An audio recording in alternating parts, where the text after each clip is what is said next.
caminaba por la calle Línea Férrea del sector 14 de diciembre, fue sorprendida por varios sujetos que descendieron de un vehículo. Con arma en mano la persiguieron, forcejearon con ella y finalmente le arrebataron la mochila antes de darse la fuga.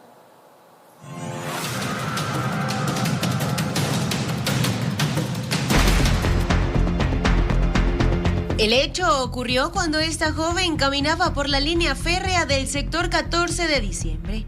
De manera repentina, sujetos que se movilizaban en un vehículo descendieron y con arma en mano la siguieron para despojarla de sus pertenencias. Entre las 5 de la tarde más o menos.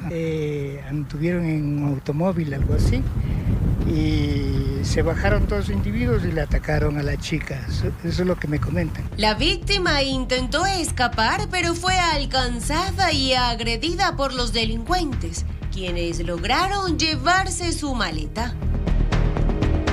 Maltrataron a la chica, indudablemente se resistía a entregar sus pertenencias y hay mucha agresividad en la delincuencia. Ya no es pues que arranchan nomás. Sí, pues, o sea que los delincuentes son más avesados y son peligrosos. Y uno, ¿qué más tiene que hacer? Hacerse quitar y quedarse ahí, porque si no le van matando, hiriendo y todo eso. Los moradores de este sector relatan que pocas horas después y a escasos metros del mismo punto, otro ciudadano también fue víctima de la delincuencia. A 2 horas después de que había el asalto aquí, a media cuadra prácticamente, a 2 horas, le atacan a una chica, pero se supone que en una moto que anduvieron. ¿Armados también? También armados, siempre andan súper armados. La comunidad denuncia que personas extrañas circulan a diario por la zona y que esto ha incrementado la inseguridad.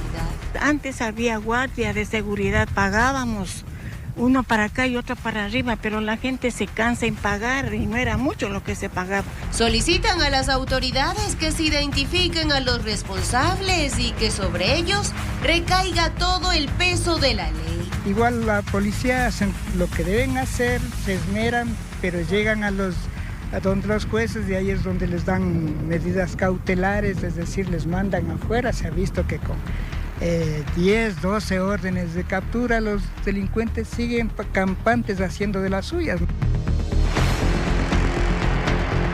Informó Ailis Morán. En Milagro, la policía capturó a un presunto pornógrafo infantil. Según las autoridades, el hombre producía, descargaba y almacenaba material de abuso sexual infantil a través de la web. En poder del sospechoso encontraron más de 500 archivos entre videos y fotografías.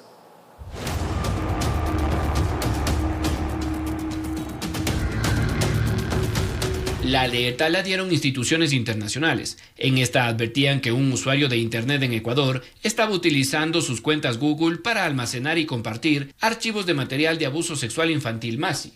Este operativo se lo ejecutó en la subzona Guayas, en el distrito Milagro, tras recibir alertas e información desde otros países con cooperación internacional, donde nos supieron indicar que un ciudadano de nacionalidad ecuatoriana estaría produciendo, almacenando y compartiendo material de abuso sexual infantil. 5 meses de investigaciones llevaron a los agentes policiales a evidenciar cómo el sujeto almacenaba, producía y compartía los archivos.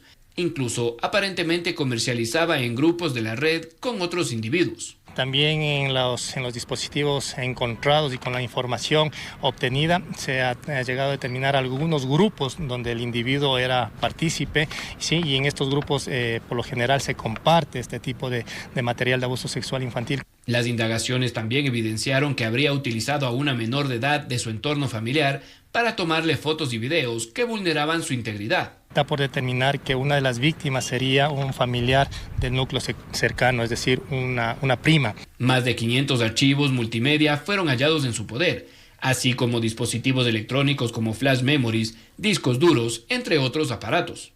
Es importante también indicar que cuando realizamos el allanamiento en el dormitorio del hoy detenido se encontraron varios póster con contenido de animes, ¿sí? Estos contenidos de animes tenían imágenes de carácter explícito, de carácter sexual.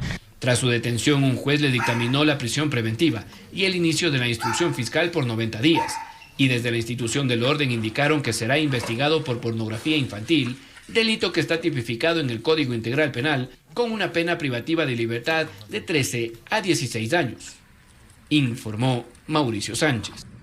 2 ciudadanos venezolanos y un ecuatoriano fueron detenidos por la policía en la entrada a Carapungo, al norte de Quito. Los sujetos serían los responsables de más de una decena de robos en todo Quito a bordo de un vehículo color blanco. Como evidencias, se incautó motos robadas, un arma de fuego y 16 celulares que no pudieron justificar.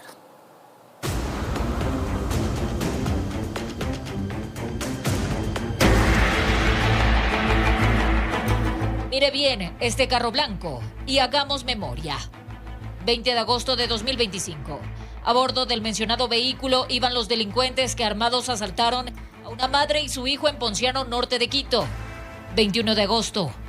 3 antisociales sorprendieron a una mujer en plena calle y le robaron. 4 de septiembre del 2025.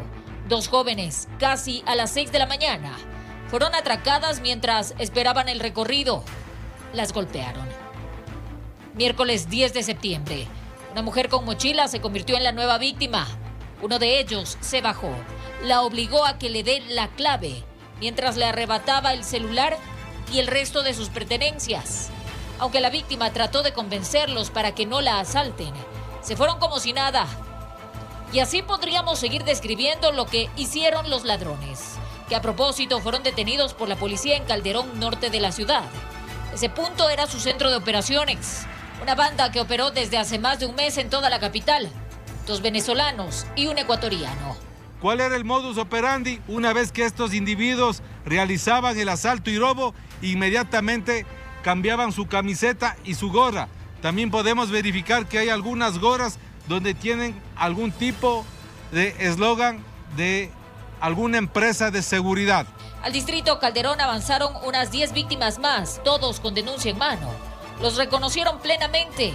Carlos explica que está vivo de milagro. Me robaron un celular, $400, y el chofer se baja con pistola en mano y gracias a Dios se rastrilla, y por eso les estoy comentando lo que me sucedió. ¿Le pegaron a usted? Me pegaron y como le digo, se les rastrilló la pistola y salí corriendo, gracias a Dios. A Juan le sucedió exactamente lo mismo, pero hace un día, mientras circulaba con dirección a su trabajo.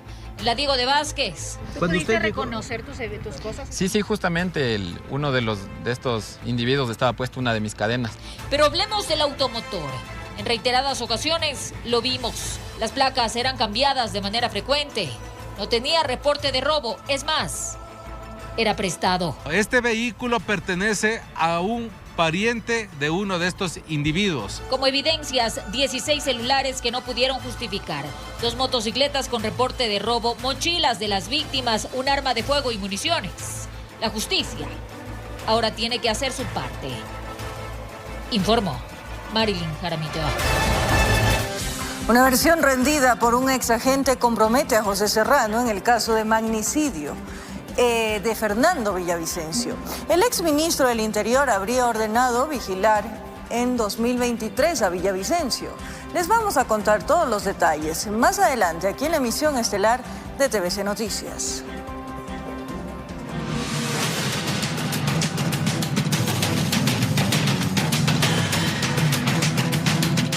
El Comando de Guardacostas realizó un operativo en zonas del Golfo de Guayaquil. Allí detectaron casas que estaban al servicio de organizaciones delictivas.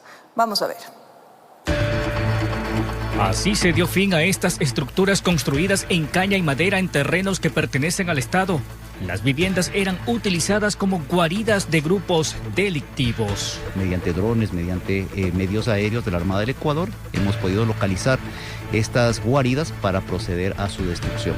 Acompañamos a los comandos de guardacostas en uno de sus recorridos. A simple vista parece ser solo manglar a orillas del río Guayas, pero al adentrarnos se descubrían caminos por donde cruzaban quienes serían parte de los grupos armados. Entre los principales delitos estarían el secuestro, robo en el río e incluso el narcotráfico mediante la contaminación de la carga que sale en buques. De acuerdo con la información, En la zona del Golfo estarían operando más de 12 grupos delictivos organizados que utilizan la zona como guarida. Principalmente por encontrarse cerca del área de cuarentena y cerca de los terminales portuarios, asumimos o presumimos que pueden ser utilizados para encalentamiento temporal, para realizar sus actividades ilícitas como son la extorsión, el secuestro.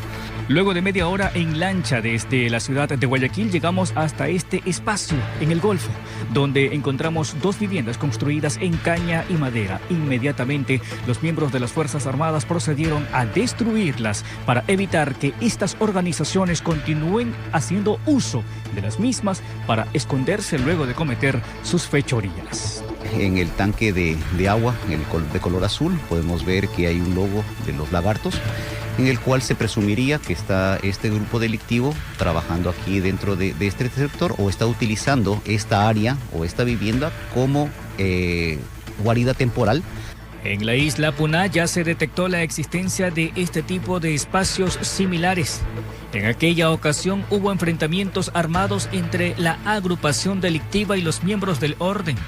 Mientras que en otra zona cercana a los terminales portuarios también se descubrió este tipo de construcciones irregulares. Para llegar acá, la única forma es mediante el sistema fluvial, por transporte mediante alguna embarcación. No hay acceso por tierra en estos puntos. Desde el mes de mayo hasta la presente se ha destruido 4 guaridas similares y según la autoridad de la Armada, se van a intensificar los operativos hasta limpiar la zona de la presencia de estas agrupaciones. Con imágenes de Efrén Flores, informó José Morales. Una banda de secuestradores y extorsionadores fue desarticulada por la Policía Nacional. Operaban en 4 provincias, incluidos 3 privados de libertad recluidos en la cárcel de Cotopaxi.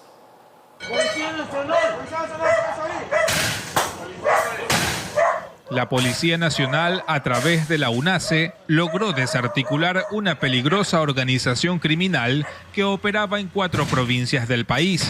Luego de 13 meses de investigaciones y múltiples allanamientos ejecutados de manera simultánea, se detuvo a 17 personas, entre ellas 3 privados de libertad recluidos en el CPL Cotopaxi número 1, quienes serían los encargados de coordinar las llamadas extorsivas desde el interior de la cárcel. Piden, intimidan, amenazan, solicitando cantidades que oscilan desde los 500 hasta los $25,000, a cambio de la tranquilidad de quienes son víctimas y en muchas veces de la liberación de personas secuestradas. De acuerdo con las autoridades, otros 11 integrantes cumplían la función de secuestros y extorsiones a comerciantes en las provincias de Los Ríos y Guayas, mientras que 3 más utilizaban sus cuentas bancarias en el cantón Chuchufindi, provincia de Sucumbíos, para recibir y mover el dinero ilícito. Las investigaciones revelan que la organización obtenía beneficios económicos cercanos a los $150,000 a través de transferencias. Esta investigación se llevó durante 13 meses y existen alrededor de 100 víctimas de esta estructura criminal por el tipo penal del delito de secuestro y extorsión. El operativo denominado Fénix 276 permitió la captura de todos los implicados, quienes fueron puestos a órdenes de las autoridades competentes junto con las evidencias recopiladas, informó Martín Soto. La policía de Nariño, en Colombia, logró detener a ciudadanos ecuatorianos que conducían 2 vehículos que transportaban más de 2 toneladas de marihuana en la vía Ipiales-Rumichaca. El cargamento estaba oculto en bultos de papa y su destino era la ciudad de Tulcán. 2,5 toneladas de sustancia estupefaciente fueron decomisadas en una de las vías del departamento de Nariño. La droga tenía un destino y era Ecuador. Venía de uno de los laboratorios que se encuentra en diferentes sectores en la vía al mar, en donde se realiza el procesamiento de la hoja de coca y de marihuana, hasta donde llegan los encargados del traslado de estas sustancias para en ocasiones encaletarlas y pasar la frontera hasta llegar a su objetivo. Logra la incautación de más de 2.400 kilos de marihuana en diferentes procedimientos adelantados en las vías del departamento de Nariño. los cuales permitieron además la captura en flagrancia de 2 ciudadanos comprometidos con el transporte de este estupefaciente. El tráfico de sustancias es la principal actividad económica que les deja grandes réditos a estas organizaciones narcodelictivas con las que buscan financiar sus propósitos. Parte de este cargamento saldría por el mar hacia Centroamérica, mientras la otra vía terrestre por esta frontera, rumbo a uno de los puertos. Estos narcóticos que pretendían ser movilizados hacia el Pacífico nariñense y hacia el vecino país del Ecuador, afectando de manera directa las economías ilícitas de las estructuras narcotraficantes que delinquen en la región. Los 2 vehículos, un automóvil y un camión junto a la sustancia y los detenidos fueron puestos a órdenes de las autoridades competentes. Se trataría de ciudadanos ecuatorianos quienes debían transportar las más de 2 toneladas de marihuana por una cierta cantidad de dinero. Policía Nacional de Colombia el día de hoy realizó la incautación de más de 2 toneladas. Las redes del narcotráfico siempre están procurando identificar a ciudadanos que están atravesando problemas económicos o problemas familiares. Es ahí donde son reclutados y a cambio de dinero, pues justamente acceden a realizar este tipo de actividades. Con cámaras de José Cedeño desde Tulcán, informó Miriam Enrique. El gobierno nacional anunció el fin del subsidio al diésel, que le representaba un egreso al Estado de 1.100 millones de dólares. Estos recursos serán reorientados a planes de transporte público, programas agrícolas y bonos sociales.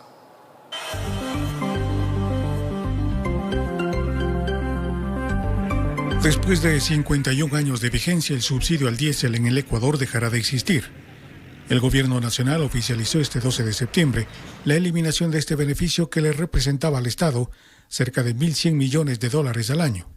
La medida fue anunciada en cadena oficial por 4 ministros de Estado. La realidad es que ese dinero fluía a través de una tubería rota, una tubería que desviaba gran parte de los recursos al contrabando, a mafias como la minería ilegal y a los privilegiados que no lo necesitaban.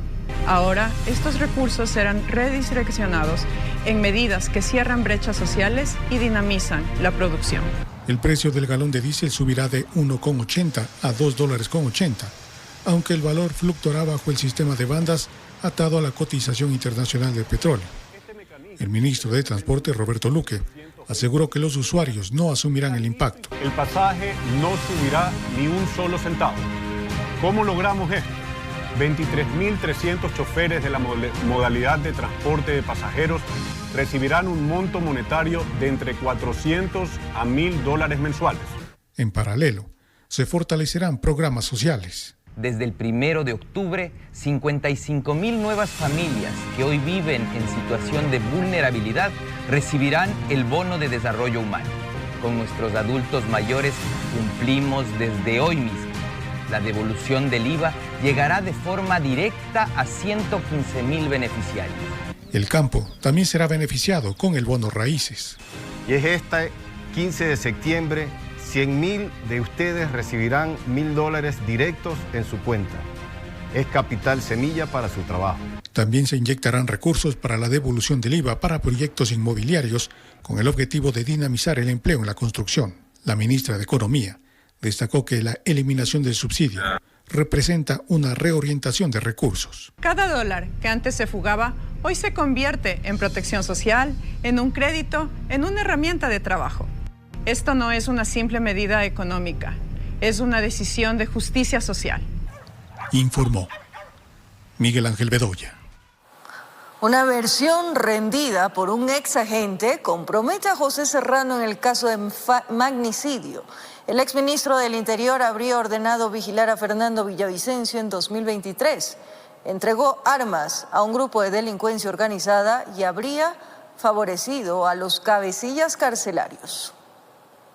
Un ex policía que trabajó en la unidad de inteligencia antidelincuencial y que actualmente cumple una condena por delincuencia organizada, rindió este jueves una versión dentro del caso Magnicidio FB.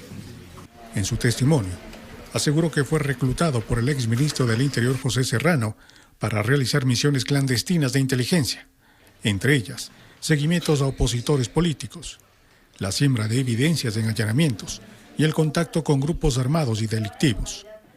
En su declaración, afirmó que en 2016 entregó 116 cédulas de ciudadanía a disidentes de las FARC y compró armas para el mismo grupo subversivo y que luego habrían sido destinadas a una organización criminal.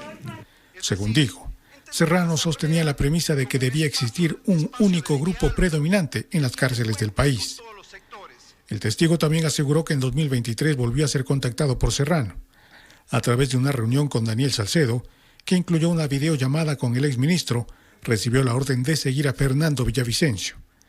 El exagente habría elaborado un informe de 6 páginas con detalles de la rutina del entonces candidato presidencial, la seguridad que lo custodiaba, los vehículos en los que se trasladaba y los lugares que frecuentaba. Ese documento habría sido remitido a Serrano y a Salcedo a inicios de agosto, es decir, pocos días antes del asesinato del político el 9 de ese mismo mes en Quito. El ex policía señaló además que recibió un dispositivo GPS que fue colocado en uno de los vehículos de la caravana de Villavicencio. Tras el crimen, contó que volvió a Guayaquil y que Salcedo le consiguió un puesto en la aduana de Loja. La difusión de esta versión provocó la reacción de la defensa de José Serrano. Su abogado la calificó como un acto de persecución política y afirmó que nada de lo relatado por el exagente puede ser comprobado, ya que supuestamente la información se encontraba en dispositivos que ya no existen. Informó. El IES anunció que limitará el acceso a un máximo de 2 citas médicas por día tras detectar que algunos usuarios estarían obteniendo turnos para luego comercializarlos. Además, se implementará una lista negra en la que se registrará a quienes acaparen las citas.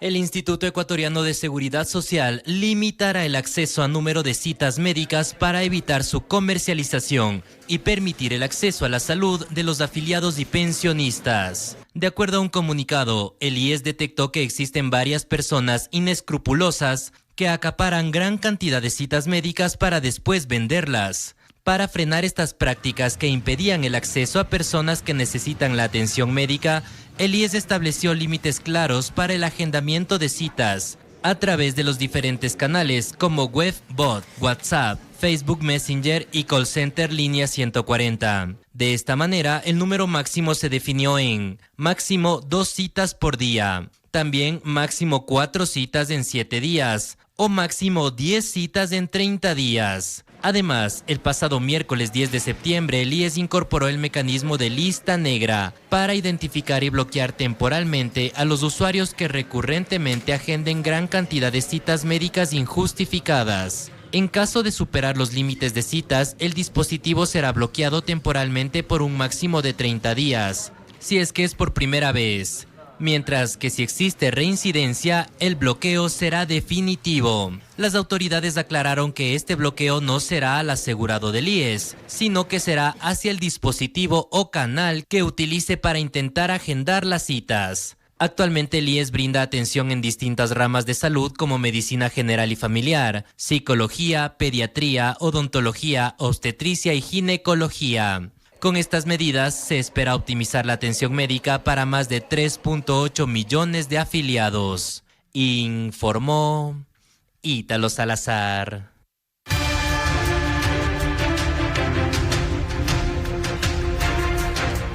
La Ley de Fortalecimiento y Sostenibilidad Crediticia avanza en la Asamblea Nacional con el objetivo de corregir la administración deficitaria de los fondos complementarios previsionales cerrados y así optimizar las inversiones fiduciarias del BIES.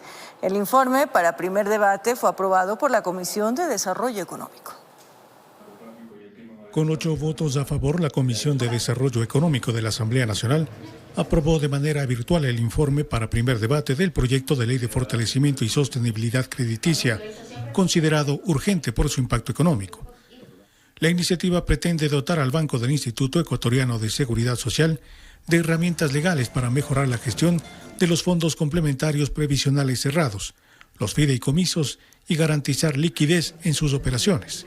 El BIES actualmente no genera la rentabilidad que se necesita. Por lo cual, con este proyecto de ley estamos buscando hacer rentable el banco del IES, que es el BIES, como lo dice la Constitución.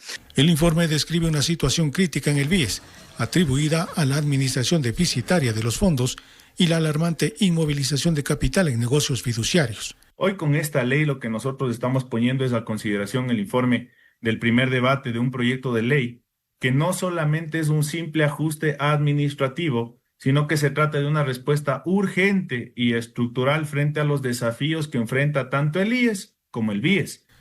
Actualmente la institución administra aproximadamente $310 millones de esos fondos privados, que incluyen a más de 46,000 partícipes, pero su gestión genera pérdidas sistemáticas.